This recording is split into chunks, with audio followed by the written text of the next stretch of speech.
Anyone? Bueller? How has been the adjustment? I mean, you've got these great Hall of Fame players and one basketball. How have you been doing? It's been going well. I mean, big adjustment to make when you insert an MVP caliber player into the rotation into a group that's already been grown comfortable together. So it is different, but it's gone about as well as it can. I think we've got guys who are very happy to see Kevin here. I don't really like to use the word sacrifice because I don't think it's a sacrifice to add a great player to your roster. It's a benefit. So I think that's how our players look at it. It's a benefit, and Kevin's playing great. We seem to be making strides, getting better. So hopefully tonight we'll continue. Considering the positions that you have Kevin playing, how would you assess his defense so far this season? I think his defense has been up and down. When he really asserts himself, he can be dominant because of his length and his speed. Okay. But he hasn't played a ton of power forward in his career. At OKC, they generally stayed big most of the time. He played the three, so he's playing a lot more four for us, which brings a lot more responsibility. So he's still getting used to that. But he can get better. Have you learned anything about him that you didn't know? No, and it's funny, I get that question at every stop. That's why I asked. Yeah, but after watching him for the last 8 years, I pretty much knew how good he was. It's just nice to have him on our side. Steve, you're leading the league in assists by wide margin. How do you feel about the ball movement right now? It's been good. It's been good all year, really. We have a team full of guys who really love to make plays and to pass. Even though they may be known more for their shooting, they're all playmakers. And because of our shooting, we were able to spread the floor and provide more drive and kick lanes. And so it's been fine and fun to watch. Steve, what are some of the memories that stand out to you about your time when you played games in Boston? Well, the old Garden always jumps out. One of the first games I ever started in my career was in the Garden. I was with Cleveland in my second year, and I went out to jump center circle, and Larry Bird was out there, and he gave me a little fist bump and said, "Good luck, Steve." And I was like, "Oh my God, Larry knows my name. This is awesome." And it really was one of the best moments of my young career at that point, because I really felt like I was actually there. I was on the stage, the biggest stage against the best team, and the MVP, and he knew who I was. It was pretty cool. What did he score that game? I think I had 2 and he had like 40. Probably, I'm guessing. Does it make any sense to you that Celtic fans are upset with Kevin for not coming here? Is that true? Are they upset? Or are they... Well, we'll find out tonight, yeah. My guess is it's all in good fun, right? You come to a game and you're a Celtics fan, you know that you were close and you didn't get him.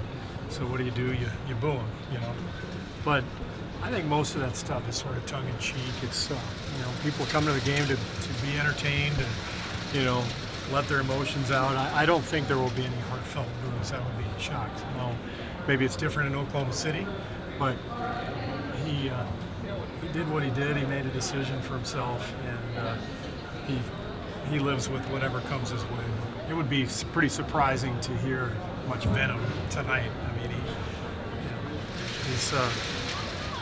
I guess he almost came here, but he came to Golden State, so we're cheering. Were you concerned about Draymond coming into this season? I was a little bit concerned, maybe just in terms of how often he would handle the ball because of Kevin's arrival. Kevin has the ball in his hands a lot more than Harrison Barnes did at the same position. But Draymond has been brilliant, and I think it took him all of 2 games, honestly. The first 2 games he was a little out of sorts. He didn't quite seem himself. He was trying to figure some things out. And then our 3rd game of the year was in Phoenix, and the second half of that game he was a monster defensively, and you could almost see it in his eyes. He was just saying, forget it, we're just going to go play. And he's been brilliant ever since. He leads us in pretty much every category other than scoring. He does everything for us. Phenomenal basketball player. No, Clay and Harrison missed the game here, but still the 2 games against the Celtics were about 2 of the tougher games you guys played last year. What is it about, I guess, the matchup or playing Well, they have against? great guard play defensively, in particular, offensively too. But I think Avery Bradley and Marcus Smart are fantastic defenders, and that's obviously the strength of our team is our guard play and our shooting. So I think they match up pretty well in terms of being able to defend our biggest strength. And they're extremely well coached. They're well prepared. They always have a good plan of attack. And I think we play a similar style. You know, both teams like to move the ball and spread the floor and shoot a lot of threes. And so it's a good matchup. And they're always fun to play. Steve, have you been able to dictate tempo offensively this year? You know, 11. I know it's only an 11-game sample. The way you did last year. I don't think we're quite where we want to be. We generally have done fine offensively. You know, our stats are all great offensively, but to me, you generate pace with your defense, and our defense has been up and down. We've had good stretches. We usually get at least one good stretch every game that allows us to make a good push. But then we kind of regress and we lose focus, and then the pace of the game slows. That happened in Toronto the other night. Great first half, particularly second quarter, and then we started reaching and fouling, and the game ground to a halt, and we never got the second half where we wanted it to pace-wise. So we're getting better. Offensively, I'm not worried at all. Defensively, we've got to be more attentive, more aggressive.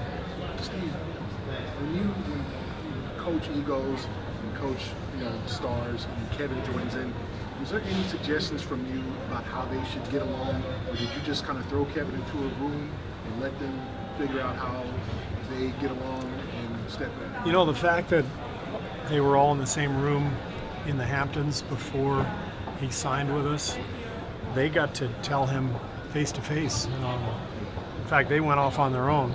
And I don't know what they talked about, but I would assume they talked about who's going to have the ball and how's this going to work.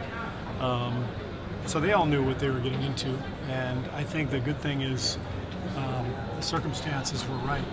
We got a group of guys who have all been heralded individually.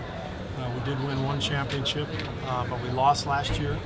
I think they all have the same thing in mind. They all want to win, and they've all gotten enough attention individually. I don't think they're that concerned about that. And everything that's happened has proven that to me. I mean, these guys, there's no ego involved. They're just getting out there and playing and enjoying playing together.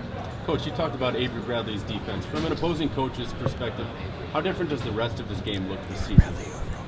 Well, you could see it coming the last couple of years. I mean, he's gotten better and better offensively, coming off screens, pulling up, shooting jumpers. But he's playing, I think, with a little different level of confidence now, it looks like. And natural progression for a young player. You know, I don't know, what is he in his 6th year maybe? 7th. So he's right, you know, he's entering his prime. He's entering his peak. He's got the knowledge that comes with, 6 years of experience. But his body's probably as strong and fast and quick as it'll ever be. And this is his time, and it looks like he's playing that way. I know you've turned the page, but how did you frame last season? How did I frame it? Yeah. It was a phenomenal season. We did all kinds of wonderful things. It didn't end the way we wanted it to end. So what can we do to get better? What can we do to improve to make it end a little bit better this year? But I've heard people call it a humiliating failure. I've heard that. I laugh at that. What we accomplished last year was incredibly difficult and special, and it took an incredible amount of effort by our guys and sacrifice to do it. And it's a phenomenal year, but shit happens. Am I allowed to say that? I'm not on TV. Not anymore. Yeah, not anymore. That's right. But to me, there's a certain amount of perspective that you have to have in this game. If you go out there and you do everything you can to win, you don't have regrets. And the other team is really good too. Cleveland's a great team. They got us. We got them the year before. Both teams have experienced the joy and the heartbreak, and that's all part of the process. Should we cancel the rest of the season and just have you play Cleveland now, or what? Yeah, right. Yeah, there's a lot of teams that have plenty to say about that. A lot of great teams out there. We've already been humbled a couple of times, so we know better than to do anything but look at the next game.